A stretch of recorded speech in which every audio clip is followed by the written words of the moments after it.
नमस्कार दोस्तों, मेरा नाम दीपिका है और आज मैं फिर से लेकर आई हूँ आपके लिए अपने बचपन की यादों से एक मीठा सा गुदगुदाता सा किस्सा।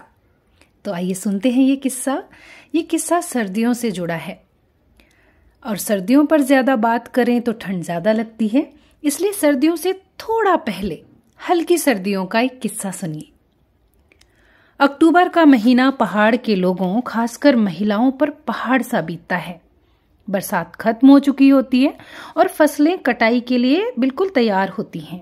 धान, मंडुवा जिसे रागी कहते हैं, झुंगरू, दलहन की फसलें और बंजर खेतों की घास भी काटनी और संभालनी पड़ती है ताकि जाड़ों में मवेशियों के लिए चारे की कमी ना पड़े। इस महीने के लिए कहावत कही जाती है कि इस महीने मुर्दा भी घर में पड़ा हुआ नहीं सहा जाता, मतलब सबको काम पर लगना ही पड़ता है। अक्टूबर के ऐसे ही दिन थे। दिन भर की मेहनत से थके मेरे गांव के लोग 7-8 बजते बजते सो जाते थे। सिर्फ हमारे घर में मेरी चाची या माँ को देर तक जागना होता था, क्योंकि मेरे पापा और मेरे चाचा जी दुकान से थोड़ा लेट घर पहुंचते थे। दुकान गांव से 1 किलोमीटर की चढ़ाई पर थी और गांव में 8 बजना मतलब आधी रात मान लिया जाता था। एक शाम को जब सबका खाना पीना हो चुका तो मेरी चाची ने मुझसे कहा कि जब चाचा आ जाएं तो मैं उन्हें उठा दूं। मैं हमेशा की तरह अपने कोर्स की किताबों से इतर कुछ पढ़ रही थी। मैंने उन्हें सोने को कहा और पढ़ने लगी। कुछ देर में वो किताब खत्म हुई तो मुझे उकताहट होने लगी। मैंने सोचा बूढ़ ददी के पास जाकर बैठती हूँ। बूढ़ ददी यानी बुढ़ी दादी। बूढ़ ददी पूरे गांव की दादी थीं, बहुत सुंदर थीं। हम सब बच्चों के दांत जब हिलने लगते तो हम रोज दादी के पास जाते। दादी थोड़ा थोड़ा रोज उस दांत को हिलाती और एक दिन अचानक से उखाड़ लेती, बिना किसी दर्द के। तो एक तरह से दादी हम बच्चों की डेंटिस्ट थी। जब लड़कियों के कान छिदवाने होते तो भी हम सब दादी के पास जाते। दादी चांदी के छोटे से कुंडल, जिन्हें मुरखिली कहा जाता है, उससे हमारे नाक कान छेद देती। आज भी हम 3 ऐसी पीढ़ियां हैं जिनके नाक और कान दादी ने छेदे हैं और जिनके दांत दादी ने तोड़े थे, दूध के दांत।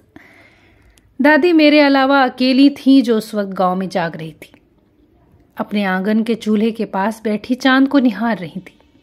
मैं भी बैठ गई। अचानक मुझे दादी को ज्ञान देने का मन हुआ। मैंने कहा, पता है दादी, इंसान तो चांद तक पहुंच चुका है, वहां की मिट्टी भी ले आए हैं।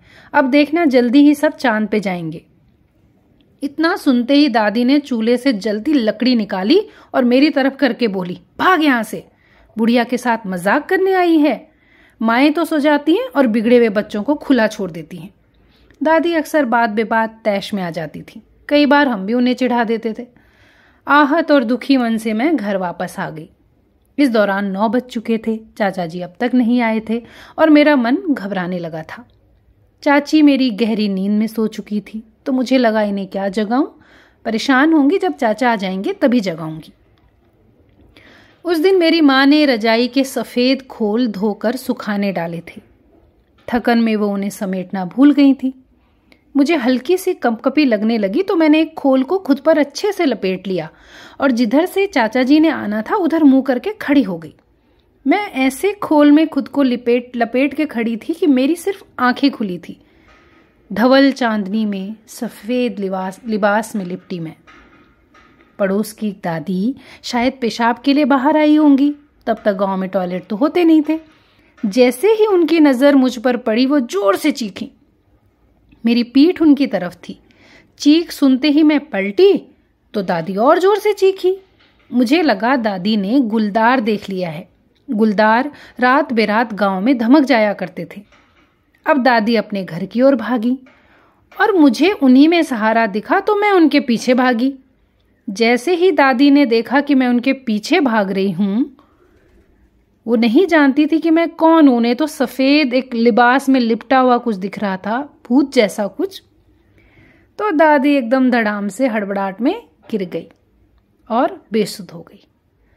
तब मुझे ध्यान आया कि दादी तो मुझे देख के डर गई हैं और मैं समझ गई कि अब गड़बड़ हो चुकी है। मैंने चुपचाप वो खोल उतारा, चुपचाप अपनी माँ के कमरे में गई और बिस्तर में घुस गई। इस बीच आस पड़ोस में गहरी नींदों में डूबे लोग दादी की चीखों से जाग गए और दादी को बेसुध आंगन में पड़ा देखकर उन्हें घेर लिया। इसी दौरान मेरे चाचा जी भी आ गए थे। दादी को घर के अंदर ले जाया गया, जहां उन्हें होश आना शुरू हुआ तो बड़बड़ाने लगी, ये गया, वो गया, इधर उड़ा, उधर उड़ा, सफेद है, आंखें लाल हैं, अंगार जैसी आंखें हैं, परेत है यानी कि प्रेत है, मुझे लेने आया है, पता नहीं क्या क्या। दादी को भभूत लगाई गई, तंत्र मंत्र किया गया और अगली सुबह जाकर बेचारी दादी सामान्य हो पाई। फिर जो दादी ने बढ़ा चढ़ाकर हर मिलने वाले से, हर पूछने वाले से उस परेत का वर्णन किया कि मैं हर बार सुनकर बस पेट पकड़कर हंसती रहती। दादी अब नहीं हैं, उनका निधन हो चुका है। कुछ साल पहले मैंने अपनी माँ को ये सच बताया और अब तो लगभग सभी पूरे गांव वालों को पता है कि उस दिन वाला भूत कौन था। इस बात को याद करके हम सब अभी भी बहुत हंसते हैं। तो दोस्तों, ये था मेरा आज का किस्सा। अगर ऐसे ही और किस्से आपको सुनने हो तो प्लीज़ इस चैनल को चैनल को सब्सक्राइब करें, पोस्ट को लाइक करें और शेयर करें। Thank you.